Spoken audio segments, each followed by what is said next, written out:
นางจามเทวีประทับเหนือแผ่นทองประกอบพิธีอภิเษกเมืองนี้จึงได้ชื่อว่าหริพุญชยะหรือว่าหริพุญชัยก็เป็นเรื่องราวที่เกี่ยวกับการสร้างเมืองลพูนหลังจากครองราชย์ได้เพียง7 วันพระนางจามเทวีก็ประสูติพระโอรสแฝด2 พระองค์มีพระนามว่าพระมหันตยศหรือมหายศพระอนันตยศหรืออินทวรราชพระนางจามเทวีทรงสร้างบุญกุศลเพิ่มพูนบารมีในทางพระพุทธศาสนาจนได้ช้างมลักขระมาสู่พระบารมีเมื่อพระโอรสมีพระชนได้5 พรรษาตำนานบางตอนก็ว่า7 พรรษาพระเจ้ามิรักขะตำนานมูลศาสนาว่าขุนหลวงวิรังคะได้ยกทัพมายึดนครหริพุญชัยพระกุมารทั้งสองทรงช้างสำคัญออกศึกบรรดาช้างข้าศึกเมื่อเห็นช้างทรงของ2 กุมารก็ตกใจแตกหนีไปทั้งหมดพระเจ้ามิรักขราชจึงถวายพระธิดาฝาแฝด2 องค์ให้มหันตยศและพระอนันตยศพระนางจามเทวีก็แต่งอภิเษกสมรสแก่พระโอรสทั้งสองกับพระธิดาฝาแฝดมิรักขรัตน์และก็นครหริพุญชัยก็มีความสัมพันธไมตรีดีต่อกันมาช้านานบางตำนานก็กล่าวถึงพระเจ้ามิรักขะหรือขุนหลวงวิรังคะทราบข่าวเกี่ยวกับนางจามเทวีและก็อยากได้นางมาเป็นภรรยาจึงให้บริวารมาสู่ขอพร้อมเครื่องบรรณาการพระนางไม่ยอมเจ้าวิรังคะจึงโกรธใช้ให้คนเอาวัวชนมา1 ตัวให้นางจามเทวีหาวัวมาชนนางก็ได้นำลูกวัวที่ยังไม่หย่านมมาซึ่งอดนมได้1 คืน 1 วันมาสู้ลูกวัวเห็นวัวของขุนวิรังคะแล้วก็นึกว่าเป็นแม่ก็วิ่งเข้าไปดูดอันทะวัวนั้นก็กลัววิ่งหนีไปจากนั้นวิรังคะกับพระนางจามเทวีก็หาวิธีต่อสู้กันต่างๆนานาด้วยความฉลาดของนางจึงเอาชนะวิรังคะได้ตลอดพญาระวะหรือว่าลัวก็ซัดหอกซัดขนาดใหญ่8 คืบอ้อมยาว15 วาจากที่อยู่ไปตกที่ริมกำแพงเมืองด้านตะวันตกเฉียงเหนือจมดินลงไป5 วาจึงได้ชื่อว่าหนองสะเน่าจามเทวีเห็นว่าพญาระวะมีฤทธิ์มากจึงเอาผ้านุ่งชั้นในซักให้สะอาดแล้วทำเป็นหมวกให้พญาระวะสวมเมื่อขุนวิรังคะหมดฤทธานุภาพแล้วยกทัพมาพระนางจึงให้ราชบุตรทั้งสองขี่ช้างเผือกไปพร้อมกับบริวาร 1,000 เข้ารบจนชนะนะครับก็เป็นเรื่องราวของการสู้กันระหว่างพระนางจามเทวีกับขุนหลวงวิรังคะลำดับประวัติของมหันตยศนั้นมีพระชน7 พรรษาพระนางจามเทวีก็อภิเษกให้ครองนครหริพุญชัยและให้พระอนันตยศเป็นพระยาอุปราชประชาราษฎรอยู่ร่มเย็นเป็นสุขพระนางจามเทวีทรงบำรุงพระศาสนาสร้างวัดใหญ่5 ตำบลรอบเมืองก็คือสร้างอรัญญิกลัมมการามทางทิศตะวันออกเฉียงใต้สันนิษฐานว่าเป็นวัดพระยืนในปัจจุบันมาลุวารามด้านตะวันออกอาพัทธารามด้านทิศเหนือมหาวนารามด้านทิศตะวันตกและมหารัตดารามด้านทิศใต้ ต่อมาพระอนันตยศได้ทูลลาไปครองนครเขลางซึ่งพระองค์ได้เสด็จไปขอให้พระสุพรหมฤาษีสร้างถวายให้ณบริเวณใกล้แม่น้ำวังไม่นานพระเจ้าอนันตยศก็ได้เสด็จกลับมารับพระนางจามเทวีและขอพระภิกษุและผู้คนจากนครหฤปุญใจไปสร้างความเจริญให้กับเขลาง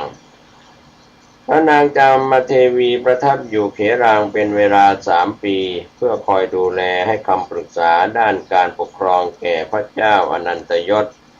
โดยพระเจ้าอนันตยศทรงขอให้พระสุพรหมฤาษีสร้างอารัมพังคนครใกล้นครเขลางเพื่อเป็นที่ประทับของพระองค์เมื่อครบ3 ปีพระเจ้าอนันตยศก็ขอให้พระนางจามเทวีประทับต่อแต่พระนางทรงขอประทับที่อารัมพังคนครแทนเมื่อพระเจ้าอนันตยศจะได้ทรงปฏิบัติหน้าที่ของกษัตริย์อย่างแท้จริงเมื่อครบ3 ปีพระเจ้าอนันตยศก็ขอให้พระนางจามเทวีประทับต่ออีก1 ปีแต่พระนางจามเทวีประทับได้อีก1 เดือนก็ประชวรขอเสด็จกลับนครหฤปุญใจเมื่อกลับมาถึงนครหฤปุญใจพระนางจามเทวีได้พระราชทานมหาทานและก็ทรงสมาทานศีลฟังพระธรรมเทศนาถึง7 วันถึงวันที่8อาการประชวรพระโรคกำเริบถึงเสด็จสวรรคตพระเจ้ามหันตยศโปรดให้ประกอบพิธีถวายพระเพลิงและให้สร้างพระเจดีย์ทางด้านตะวันตกของตัวเมืองบรรจุพระอัฐิของพระนางจามเทวีนามว่าสุวรรณจังโกฏเจดีย์ครับก็เป็นเรื่องราวที่พระนางจามเทวีสวรรคตลำพูนนั้นเป็นเมืองเก่าแก่มาตั้งแต่พุทธศตวรรษที่13มีการวางผังเมืองตามคติโบราณก็มีปราการอันได้แก่คูเมืองกำแพงเมืองเป็นแนวป้องกันการบุกรุกของข้าศึกศัตรูสันนิษฐานของตัวเมืองที่มองจากภาพถ่ายทางอากาศในปัจจุบันก็เหมือนกับรูปเปลือกหอยพร้อมกับที่กล่าวไว้ในตำนานการสร้างเมืองหฤปุญใจโดยพระฤาษีวาทุเทพแล้วก็พระสุกทันตะฤาษีฝ่ายว่านกหัสดีลิงตัวนั้นเมื่อได้ยินยังถ้อยคำแห่งเจ้าฤาษีกล่าวดังนั้นก็บินไปสู่มหาสมุทรนำเอามายังเกร็ดหอยแล้วก็นำไปส่งแก่วาสุเทวฤาษีและสุกทันตะฤาษีตามคำสั่งของอนุสิสสะฤาษีครั้นไปถึงจึงไปจับอยู่ที่ต้นไม้ต้นหนึ่งริมแม่น้ำระมิงผลตะวันตกตรงที่พระศาสดาทรงประดิษฐานพยากรณ์ครั้งนั้นแล้วทิ้งลงมาซึ่งเกร็ดหอยอันนั้นณที่นั้นขณะนั้นวาสุเทวฤาษีครั้นได้มาแล้วจึงในส่วนของเกร็ดหอยก็จึงเอาไม้เท้าขีดยังพื้นดินในสถานที่นั้นให้รอบเสมอดังเกร็ดหอยอันนั้นทันใดนั้นเดชอำนาจแห่งฤทธิพระฤาษีแผ่นดินอันหนาก็ยุบลงเป็นคูรอบพระนครตามรอยปลายไม้เท้าอันพระฤาษีขีดไว้นั้นหอหิงถาดเท้าปราการทั้งมวลก็พุ่งขึ้นมาพร้อมบริบูรณ์เหตุดังนั้นเมืองนี้จึงได้ชื่อว่าละพุนนั้นแลนะครับชื่อเป็นชื่อละพุนนะครับลำดับกษัตริย์ปกครองแคว้นหฤปุญใจจากหลักฐานปรากฏพบกษัตริย์ที่ปกครองแคว้นหฤปุญใจตามลำดับ1พระนางจามเทวีเป็นประถมกษัตริย์ครองราชย์18 ปี2เจ้ามหันตยศราชบุตรพระนางจามเทวีครองราชย์ได้80 พรรษาสิ้นพระชนมายุ87 พรรษา3พญาดุมันราชบุตรเจ้ามหันตยศครองราชย์44 ปี4พญารุณ ไทยราช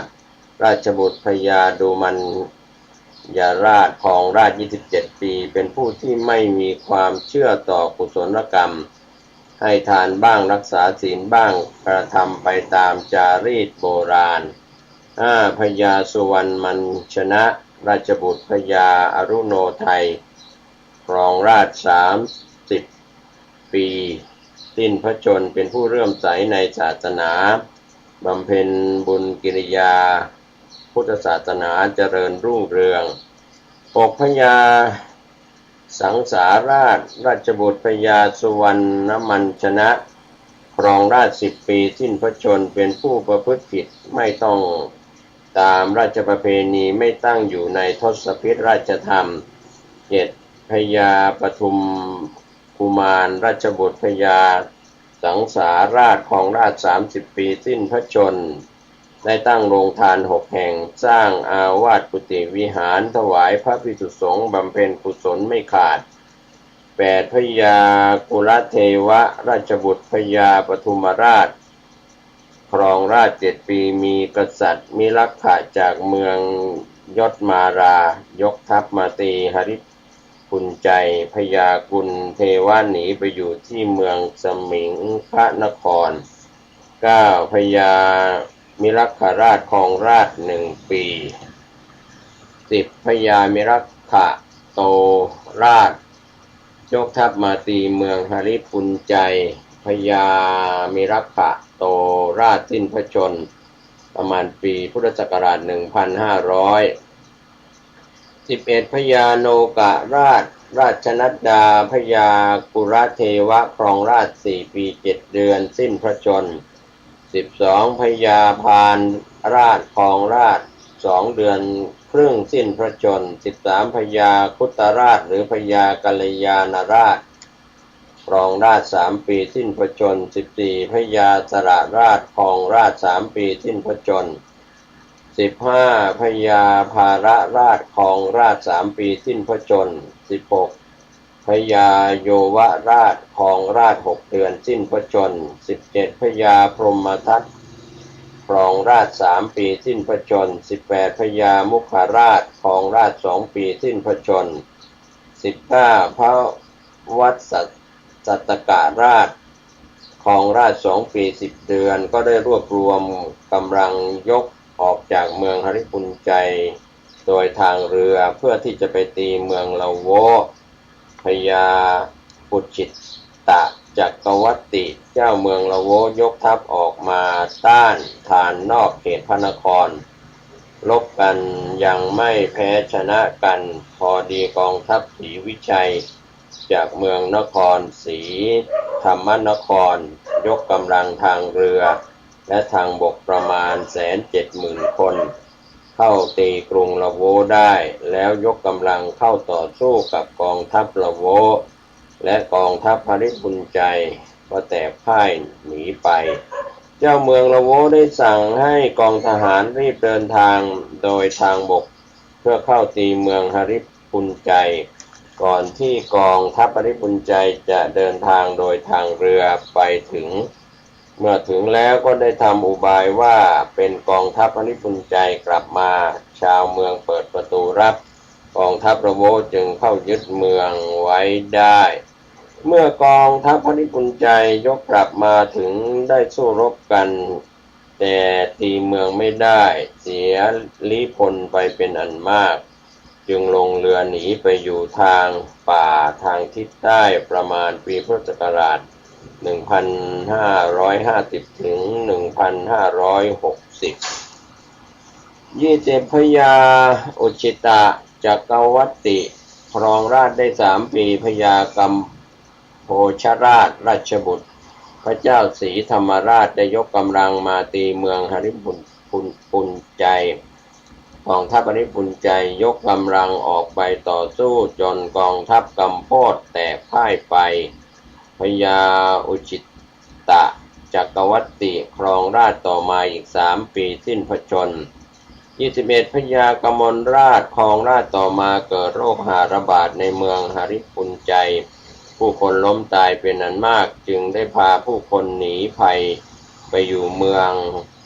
สุธรรมวดีสเทิมหรือเมืองหงสาวดี6 ปีประมาณปีพุทธศักราช 1590 เมื่อผู้คนกลับคืนมาสู่เมืองหริปุญใจแล้วยังระลึกถึงหมู่ญาติที่อาศัยอยู่ณเมืองหงสาวดีครั้นถึงกำหนดปีเดือน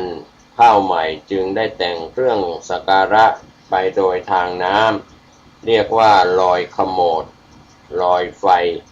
จึงเป็นประเพณีลอยประทีปต่อมาพญากมลราชครองราชย์ได้20 ปี7 เดือนก็สิ้นพระชน20พญาอุเลระราชครองราชย์6 ปี22พญาอุเลระราชครองราชย์6 ปี23พญาอังโตรจักรวรรดิราชยกกำลังจากเมืองธุรคารัตนครมาตีเมืองหริปุญใจได้ครองราชย์ได้9 ปีประมาณปีพุทธศักราช 1630 ลำดับที่24พญาสุเทวราชครองราชย์1 ปี2 เดือนสิ้นพระชน25พญาชัยยะราชครองราชย์10 ปีสิ้นพระชน26พญาราชสุปารนครยกกำลังมาจากเมืองสักบาลมาชิงเอาเมืองหริปุญใจแล้วครองราชย์ได้ 2-3 วันก็สิ้นพระชนลำดับที่27พญาเสรราชครองราชย์10 ปีสิ้นพระชน28พญาตาระราชครองราชย์6 ปีก็สิ้นพระชน29พญาชิรกิราชครองราชย์10 ปีสิ้นพระชน30พญาพินทุรราชครองราชย์20 ปีสิ้นพระชน